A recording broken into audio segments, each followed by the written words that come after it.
Okay, boys and girls, let's get out our study guides. Unit 3 assessment's coming up. That's on exponents. We'll be covering you need to know how to multiply exponents, how to divide exponents, how to raise exponents to a higher power, as well as being able to simplify expressions that have exponents in them.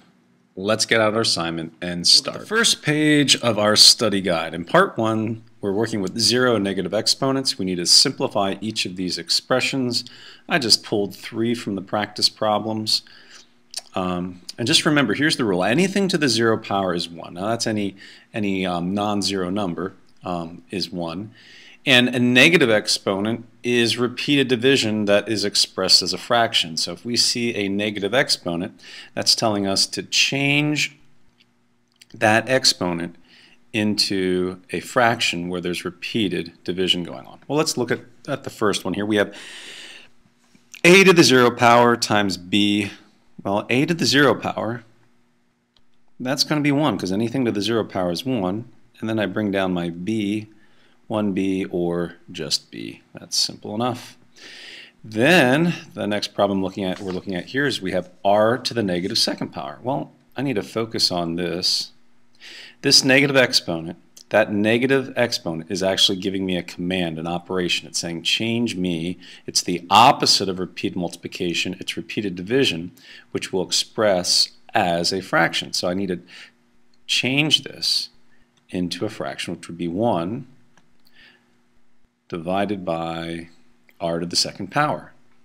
And then I also bring down my x times x. When I multiply that through, 1 times x is x, and r to the second power is my denominator. Next, look at this one. It's getting slightly more complex, but we still can handle it. I've got 5f to the 0 power times g to the negative 9th power. I'm going to take care of f to the 0 power first. I'm going to take care of that exponent first. So I have 5.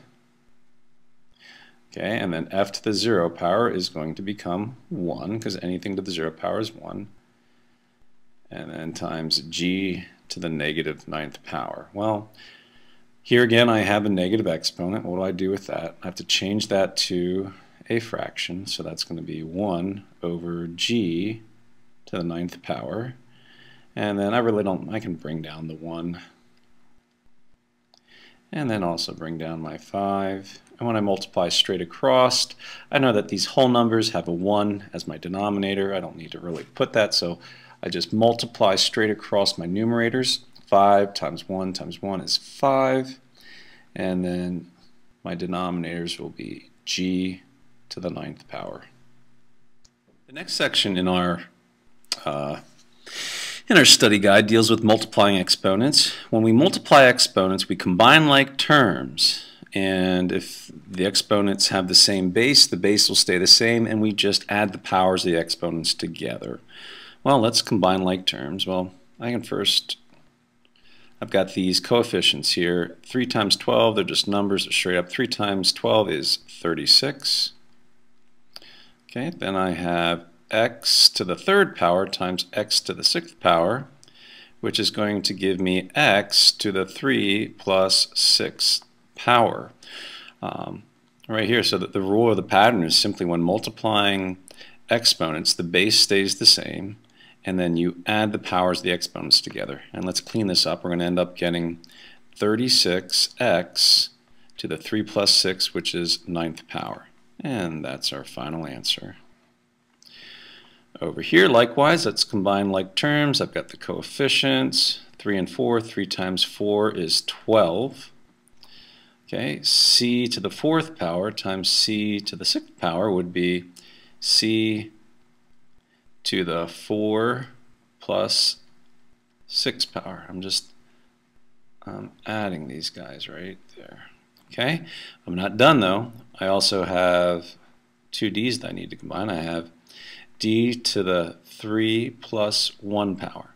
Okay, now you might be saying, well, I see d to the 3rd power, but where's d to the 1st power? Well, if you just have d all by itself, it's to the 1st power. We don't write that down. It's really not necessary, but it's implied. Okay, so let's clean this up. I've got 12c to the 10th power and d to the 4th power. That is my final answer.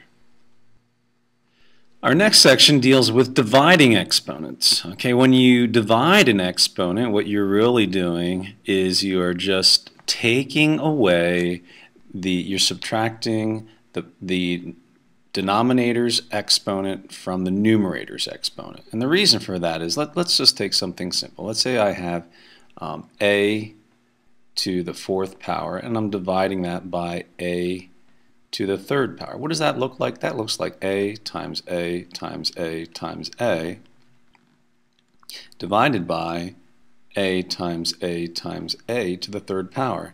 Now, then I just factor the common factors out of the numerator and denominator, which I factor out 1a. Then I factor out a to the 2nd power, which is a times a, and then I factor out a to the 3rd power. What am I left with?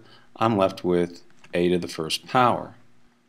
Okay, this is equal to a to the 1st power. Now the shortcut is simply to say, hey, I realize that if I take a to the 4 minus 3 power, that's the pattern, that's the rule, it'll get me there. So I just take the denominator's exponent and I subtract that from the numerator's exponent, and that will give me the correct exponent of my final term.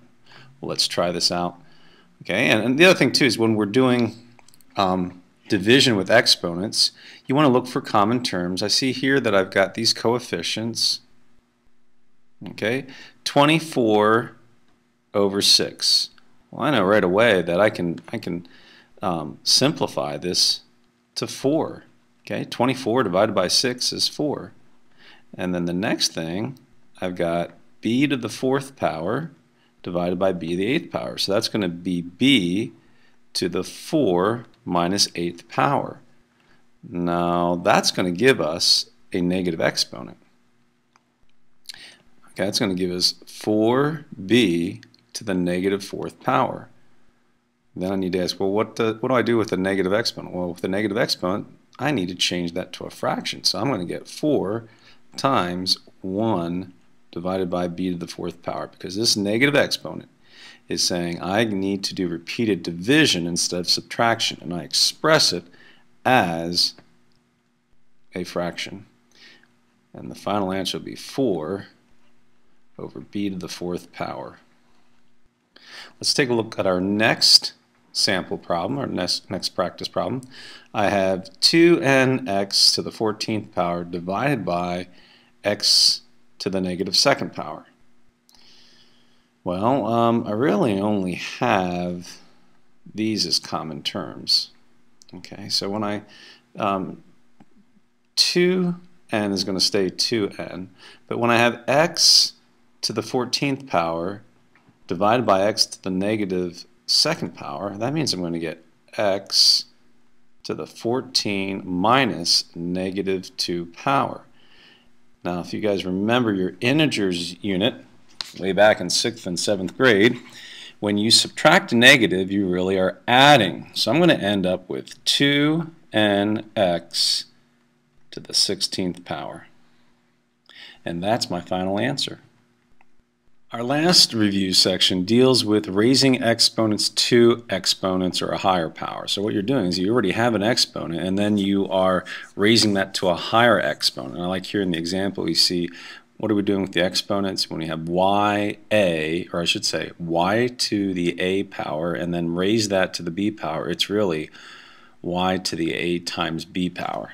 So what we're doing here is we need to distribute. What we need to do is we have these parentheses here. We can't really simplify anything inside the parentheses, so I need to distribute this exponent to each term inside of the parentheses.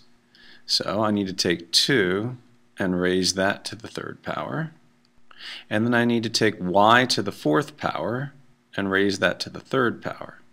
Okay, and if I have y to the 4th power and I'm raising that to the 3rd power, what does that mean? That means y to the 4th power times y to the 4th power times y to the 4th power, which is going to be y to the 12th power. All I need to do is multiply these powers and that'll give me my new exponent. So I have 2 to the third power. If you want to clean that up a little bit, 2 to the third power will be 8y to the 12th power. Okay, let's take a look at our next sample problem.